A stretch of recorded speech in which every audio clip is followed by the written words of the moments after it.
আসসালামু আলাইকুম ওয়া রাহমাতুল্লাহি ওয়া বারাকাতুহু। আলহামদুলিল্লাহি ওয়া কাফা ওয়া সালামুন আলা ইবাদিহিল্লাযিনা ইসতাফা, আম্মা বা'দ। আলহামদুলিল্লাহ, প্রিয় বন্ধুরা, আজকে নামাজের সম্পর্কে কিছু গুরুত্বপূর্ণ আলোচনা করব ইনশাআল্লাহ। পাঁচ ওয়াক্ত নামাজের গুরুত্ব। যারা নামাজের সংরক্ষণ করবে, সময় মতো গুরুত্ব সহকারে আদায় করবে, তারা জান্নাতে অশেষ সম্মানের অধিকারী হবে। সুবহানাল্লাহ। সূরা মাআরিজ আয়াত 34। হযরত আবু কাতাদা ইবনে রিবঈ রাদিয়াল্লাহু তাআলা আনহু বর্ণনা করেন, হুজুর সাল্লাল্লাহু আলাইহি ওয়াসাল্লাম ইরশাদ করেছেন যে আল্লাহ তাআলা বলেন, আমি তোমাদের উপর পাঁচ ওয়াক্ত নামাজ ফরজ করেছি এবং আমি এই দায়িত্ব গ্রহণ করেছি যে যে ব্যক্তি পাঁচ ওয়াক্ত নামাজ সময় মতো গুরুত্ব সহকারে আদায় করে আমার নিকটে আসবে, আমি তাকে জান্নাতে প্রবেশ করে দেব। সুবহানাল্লাহ। আর যে ব্যক্তি নামাজের ইহতিমাম করে নাই, আমি তার ব্যাপারে আমার কোনো দায়িত্ব নাই। সেই জন্য আল্লাহ পাক রব্বুল আলামিন আমাদেরকে পাঁচ ওয়াক্ত নামাজ সময় মতো গুরুত্ব সহকারে আদায় করার তৌফিক দান করুন, আমিন। এবং আল্লাহ পাক রব্বুল আলামিন বলেছেন, এই নামাজের মাধ্যমে আমি তোমাদের সমস্ত সমস্যাগুলোকে দূর করে দিব। যে ব্যক্তি এই পাঁচ ওয়াক্ত নামাজ সময় মতো গুরুত্ব সহকারে আদায় করবে, আল্লাহ পাক রব্বুল আলামিন তাকে পাঁচটি পুরস্কারে পুরস্কৃত করবেন, পাঁচটি পুরস্কার তাকে দান করবেন। এক নম্বর হয়েছে আল্লাহ পাক রব্বুল আলামিন তার রিজিকের পেরেশানি দূর করে দেবেন, রিজিকের ফয়সালা করে দেবেন। যে রিজিকের জন্য আজকে আমরা পেরেশানি, দুনিয়াতে আমরা রিজিকের জন্য যা কিছু করে থাকি, আল্লাহ পাক রব্বুল আলামিন এক নাম্বার এই নামাজের মাধ্যমে আমাদের রিজিকের ফয়সালা করে দেবেন। সুবহানাল্লাহ।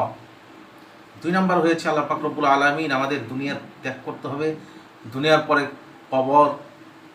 আল্লাহ পাক রব্বুল আলামিন এই নামাজের মাধ্যমে আমাদেরকে কবরের আযাবকে আল্লাহ তাআলা হটিয়ে দিবেন। তিন নম্বর হয়েছে সেই কবরের মধ্যে আল্লাহ পাক রব্বুল আলামিন কাল হাসরের ময়দানে আল্লাহ পাক রব্বুল আলামিন আমাদেরকে ডান হাতে আমলনামা দান করবেন।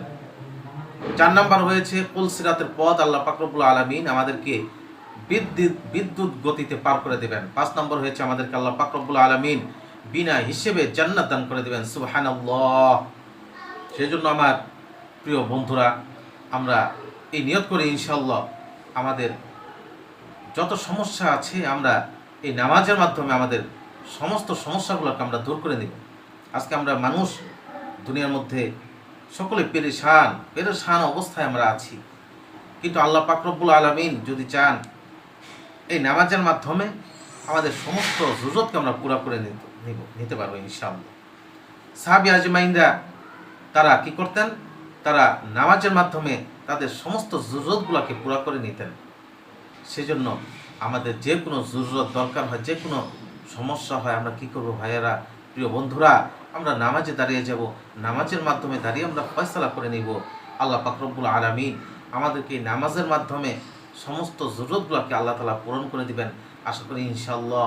চলুন আমরা এই নিয়ত করি আজকে থেকে ইনশাআল্লাহ, আমরা এখন থেকেই নিয়ত করি, আমরা এই ভিডিওটা শোনার পর থেকে আমরা সকলেই এখন থেকে নিয়ত করে আমরা আর কখনোই জীবনে নামাজ ত্যাগ করব না, নামাজ কামাই দেব না।